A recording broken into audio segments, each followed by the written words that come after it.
I'm in a community school. It's been a year on since we made our last restorative practice video. This is just to show our journey so far. We've been developing the use of restorative practice for over a year now at Kamil Community School. We've seen a significant change in pupil behaviour. One indicator for that might be the approximately 90% reduction in fixed term exclusion from school. Attendance is up 3%.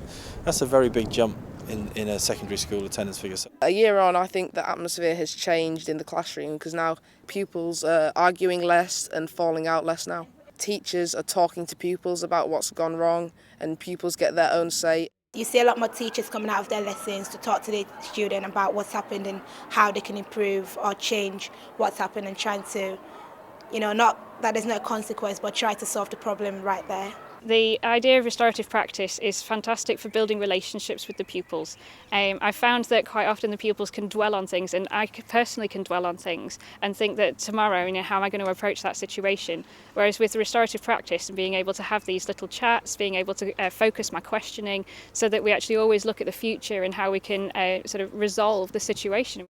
Coming from a school that didn't have RP, just seeing the massive difference between pupils, how they treat each other, how they treat the teachers, and their understanding of how their behaviour affects other people. I've seen a massive change throughout the whole school. I think there's been a big impact on behaviour in general. I think pupils are now more willing to sort out their own situations instead of getting a staff involved. A pupil can call on someone that they know to help them because we've got representatives in every year. When I've done the right thing in lessons, I've got a friend in restorative practice that helps me out. I'd to talk about what I did wrong and how I need to improve it. I've been involved in an RP session when resolving conflict, and that just basically involved me speaking to him on a one-to-one basis for about 15 minutes and seeing how he finds school and what the positives and negatives are of his school life. And I spoke to him a couple of weeks after his the RP session I did with him, and he said that he was very grateful for what I did for him. I helped solve a problem between two coaches which used to argue quite a lot, and then I think they just realised that it'd be a lot easier if they just sorted the problem out and listened to each other. I can actually use the pupils who have been trained in restorative practice to actually kind of manage the behaviour in the classroom for me. And I know that sounds like a bit of a cop-out, but it's great because they actually take responsibility for it. The other pupils have respect for those particular pupils, and it works so incredibly well. I'm seeing children as I'm walking around the corridors just shuffling along and saying, "Oh miss, we've just done an amazing RP session and we've sorted this out," and they're really thrilled with it. Pupils are taking time now to reflect on their own behaviour within classrooms or on corridors and taking opportunities to go back and speak to teachers about that, and I think that's had a big impact. I think relationships between members of staff and pupils and families also, since I was here, have changed massively really. Families now feel that they can come to us and ask us for support as well with problems outside school as well, not just problems in. She kept saying she didn't want to come here and she wanted to change schools, and it was over something petty. I think if it hadn't been for sitting down together, it'd have still been she said this, she said that, which ended up getting resolved, and she's happy here. She loves it. I've become more confident while speaking, and I know how to resolve problems better, and I know the simple things that I need to do right. Before becoming a rep, there was a few moments he had in school where I'd receive phone calls and I'd have to come up and have a chat with the teachers about it. But now, because he's a rep, he recognises the school protocol, and he also notices that good behaviour means it makes his life easier. Well, whilst I'm at home, if I do have a disagreement with my mum now, I know not to just get angry a bit about it, and I just listen to what my mum's got to say, and then we just resolve the problem if it ever does occur. I've had actually one or two lovely letters from parents saying how it's had such a big impact on their own child, that RP sessions that we've done in school have then rolled into the home, and that the children have been taking it on board with actually younger siblings in the home, which is fantastic. And it makes pupils want to come to school. It makes us parents' evenings better attended. And I'm going to look for the person person with the biggest smile on their face. We start every morning off with a circle after the register time. We pass something around the circle and it allows the children to say how they're feeling that day. That gives us a chance to follow up on anything if a child isn't feeling so happy or unhappy for any reason. But it also allows them to listen to each other and listen to their friends to see how they're feeling so they can go and follow up from that with each other as well. Happy. I feel excited. I feel wobbly. A bit wobbly today. Instead of coming automatically to the teacher if there's a problem or if something they want to discuss, they'll automatically go to each other and sort it out. So what do we do if we've hit or we've pushed someone? What do we do? Try and solve it by yourself, and if you can't, tell the teacher.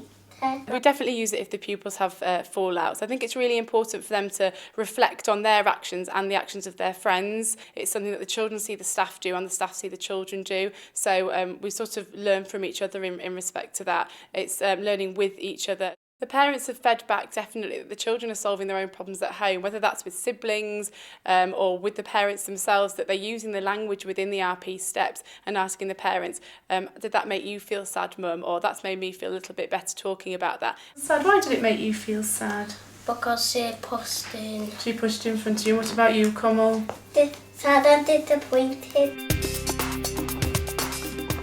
This year we've introduced what we call staff time, which is the first half an hour of the school week. They will sit together and check in at the beginning of the week using restorative approaches, restorative language.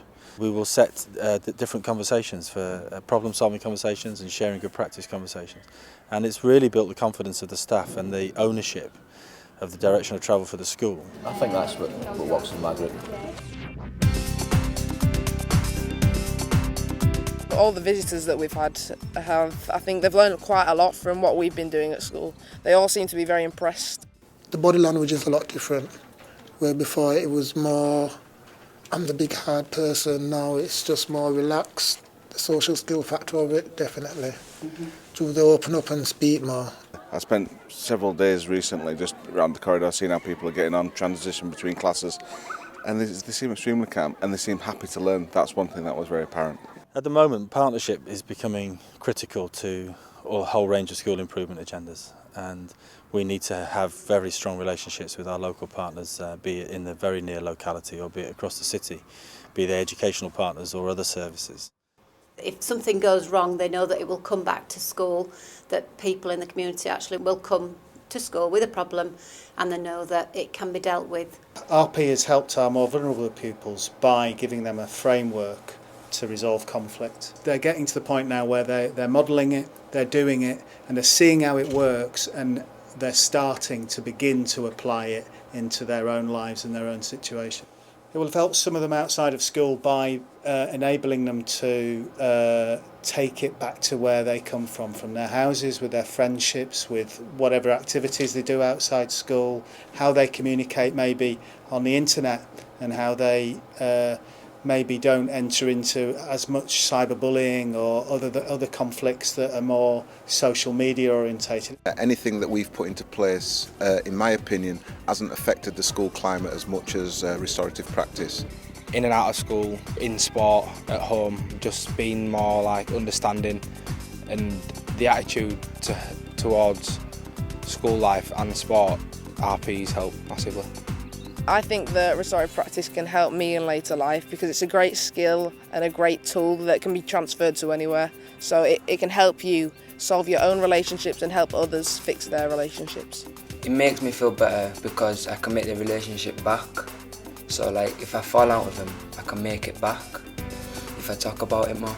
I think that now all we can do is just try to keep it going and train more people. So hopefully we'll get to a point where almost everyone's trained and everyone will have this tool, which has been so useful to me.